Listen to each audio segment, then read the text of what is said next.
जय संविधान, जय भीम, महात्मा गांधी की जय, गोडसे मुर्दाबाद।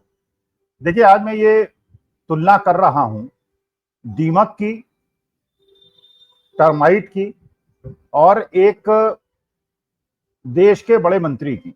मैं ये तुलना उनका अपमान करने के लिए नहीं कर रहा हूं।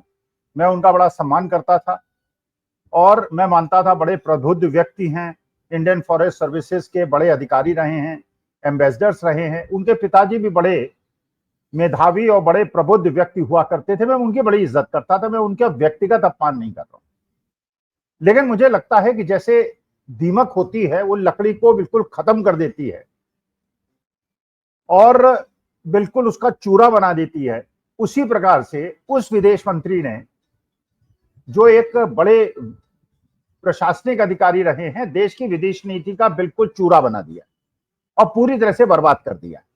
नाम इसलिए नहीं लूंगा कि कहीं तो जो आप समझ सकते हैं वो आप समझें, लेकिन मैं ये कह रहा हूं कि उनका मैं बड़ा सम्मान करता था। मैं उनकी कोई अवमानना नहीं कर रहा हूं, लेकिन मुझे लग रहा है कि उन्होंने दीमक की तरह देश की विदेश नीति को खत्म कर दिया। देखिए, विदेश नीति की मुख्य बात यह है कि आदमी को, व्यक्ति को अपने देश की स्ट्रेंथ और वीकनेस का पता होना चाहिए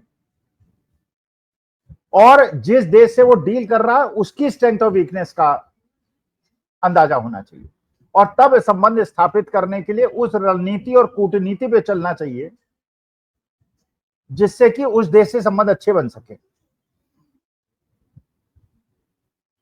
जो नहीं किया गया, जिसकी वजह से आज देश की विदेश नीति पूरी तरह से खत्म हो गई और हमारा कोई मित्र हमारे साथ नहीं खड़ा।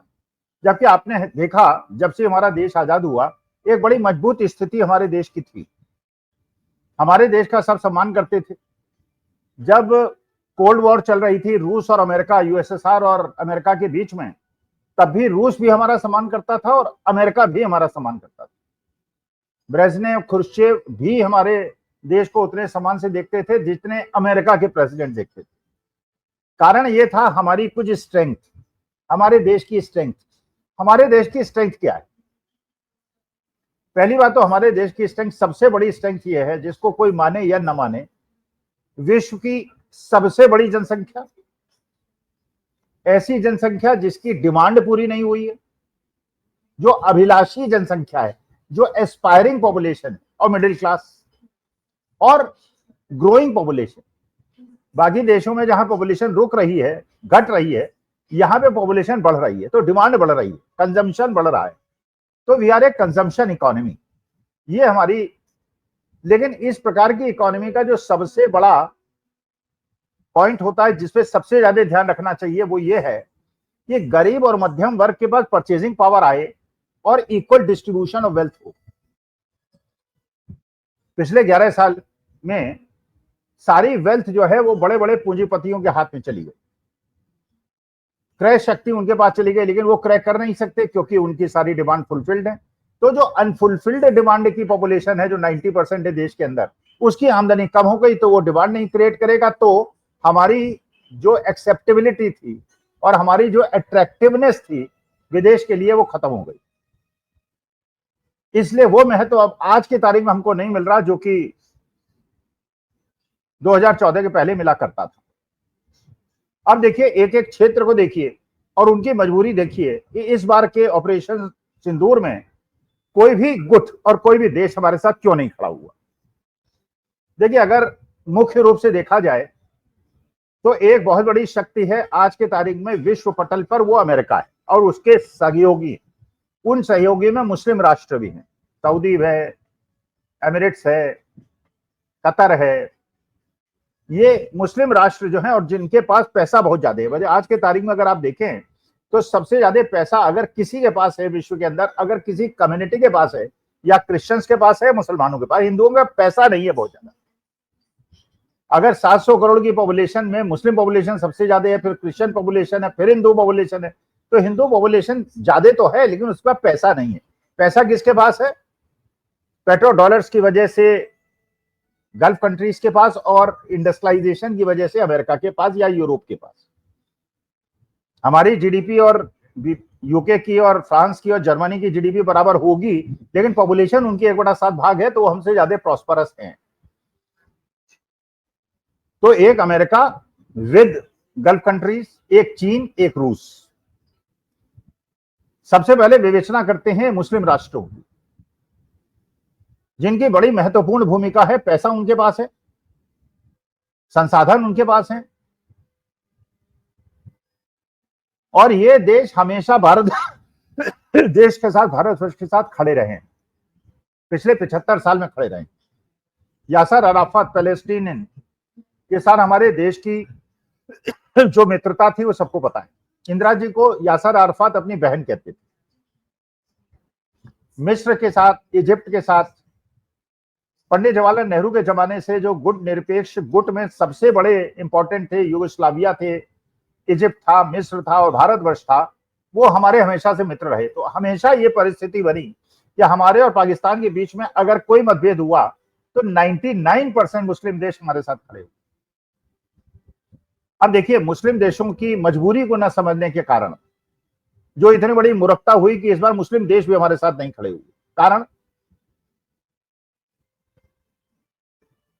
कारण यह कि हमारे देश की राजनीति और भारतीय जनता पार्टी के political compulsions, Bharatiya Janata party का पॉलिटिकल कंपल्शन है हिंदू मुसलमान नैरेटिव। जितना ज्यादा हिंदू मुसलमान नैरेटिव बढ़ेगा उतना ज्यादा भारतीय जनता पार्टी के इलेक्शन जीतने की संभावना बढ़ जाएगी। चुनाव आयोग और एडमिनिस्ट्रेशन अलग मुद्दे हो गए, पैसे अडानी जी के अलग मुद्दे हो गए, लेकिन ये नैरेटिव भी बड़ा इंपॉर्टेंट रोल प्ले करता है। अच्छा, यही नैरेटिव अरब कंट्रीज के शासकों को और लीडरशिप को परेशान करता है, क्योंकि वहां की लीडरशिप को भी अपनी जनता को भी जवाब देना है। अगर जनता ये पूछती है अरब कंट्रीज की कि भाई यहाँ पे 1 करोड़ हिंदू रहते हैं, हमारे यहाँ नौकरी करते हैं, काम करते हैं, हम उनका पूरा सम्मान करते हैं, उनके धर्म पे हम कोई आपत्ति नहीं करते, तो भारत और अपने देश के मुसलमानों के साथ ऐसा क्यों करता है कि उनको अपमानित करता है, यहां तक कि कर्नल लेवल के अफसरों को भी अपमानित करता है। जबकि वो देश की सेना के लिए काम कर रहे हैं, तो देश की सेना का भी अपमान करता है, देश का भी सम्मान करता है और अपने अधिकारियों का भी सम्मान करता है, केवल इसलिए कि वो मुसलमान और उनको अपनी देश की जनता को जवाबदेही तो है और दबाव भी है। इसलिए वो शायद भारतवर्ष के साथ खड़े नहीं हुए। उन्होंने कहा बेहतर है, एक मुस्लिम राष्ट्र और एक सेकुलर राष्ट्र के बीच में संघर्ष चल रहा है, तो लेट अस बी न्यूट्रल। अरब कंट्रीज न्यूट्रल हो गए, मुस्लिम राष्ट्र न्यूट्रल हो गए, जबकि मुस्लिम राष्ट्र हमारे 1 करोड़ लोग को एम्प्लॉय करता है, उनके साथ अच्छा व्यवहार करता है, और वो जो रिपेट्रिएशन करते हैं, हमारे देश के अंदर पैसा भेजते हैं, उससे हमारी देश की अर्थव्यवस्था भी बहुत ज्यादा मजबूत होती है। ये हुई मुस्लिम वर्ल्ड की बात कि हमारी विदेश नीति पे कैसे दीमक की तरह खा गए। अब आते हैं अमेरिका के साथ। अमेरिका कभी हमारा दोस्त था नहीं, इज्जत करता था भारतवर्ष की, क्योंकि भारतवर्ष हमेशा रूस के साथ रहा और रूस ने हमेशा भारतवर्ष का साथ दिया। आपको बताइए 1971 कई बार बात हो चुकी है कि उन्होंने 7वां बेड़ा भेजने की बात की थी, लेकिन अब वो थोड़ा थोड़ा पाकिस्तान से ज्यादा इंपॉर्टेंस भारतवर्ष को इसलिए देने लगा था कि चीन और पाकिस्तान का गठजोड़ हो गया था और चीन खुलकर पाकिस्तान के साथ था, तो ये अमेरिका की मजबूरी थी कि वो भारतवर्ष के साथ खड़ा हो। अच्छा, भारतवर्ष ने क्या नीति अपनाई पिछले 11 साल की? पंडित जवाहरलाल नेहरू की नीति थी तटस्थता की।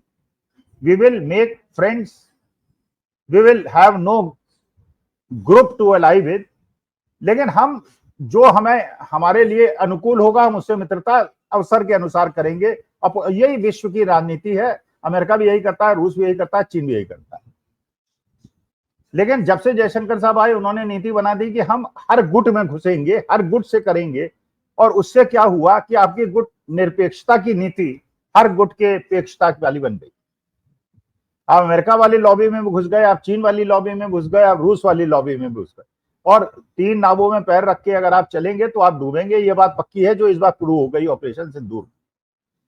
और फिर उसके बाद जो जयशंकर साहब ने राय दी मोदी जी को कि ट्रंप सरकार बनवाइए, और जीत गए बाइडेन। फिर जब वो गए मिलने, बाइडेन से मिले, ट्रंप से नहीं मिले, ट्रंप जीत गए। पहले बाइडेन ने बदला लिया, अब ट्रंप बदला ले रहे हैं। अभी खबर मिली है कि ट्रंप ने जो अपना गुट बनाया है, अपनी जो एक कमेटी बनाई है, उसमें 2 पाकिस्तानी नॉन टेररिस्ट को स्थान दिया और एक लश्कर-ए-तैयबा का भी एक सदस्य है। तो अमेरिका क्या करना चाह रहा है? क्या वो समझ रहा है कि भारत की जो अट्रैक्टिवनेस थी, यहाँ पे जो कंजम्पशन इकोनॉमी थी, उस कंजम्पशन इकोनॉमी की वजह से उसकी अमेरिकन कंपनी यहाँ पे इंडस्ट्री लगा के फायदा करके अमेरिका का फायदा कर सकती थी, उसमें यहाँ पे टैरिफ बढ़ा के भारतवर्ष ने एक्सपोर्ट को क्योंकि एक्सपेंसिव बना दिया, इसलिए उन्होंने टॉम कुक से कहा कि आप भारतवर्ष में इंडस्ट्री लगाइए और पूरे विश्व के पूंजीपतियों को मैसेज दे दिया कि भारतवर्ष के अंदर निवेश मत कीजिए, क्योंकि अब इंडिया कंजम्पशन नहीं करता है बल्कि इंडिया अपने इंडस्ट्री लगवा के दूसरे देशों में एक्सपोर्ट करता है और उसका फायदा उठाए। आपको पता ही है कि अमेरिका से हमारा ट्रेड डेफिसिट पॉजिटिव है, अमेरिका से हम कम मंगाते हैं और ज्यादा भेजते हैं, बल्कि चीन से हम ज्यादा मंगाते हैं और कम भेजते हैं। तो अमेरिका इसलिए विमुख हो गया, हमने अट्रैक्टिवनेस अपनी खो दी। चीन से आयात हमारा बढ़ता जा रहा है, अडानी जी के बहुत ज्यादा कोलैबोरेशन चीन के साथ है।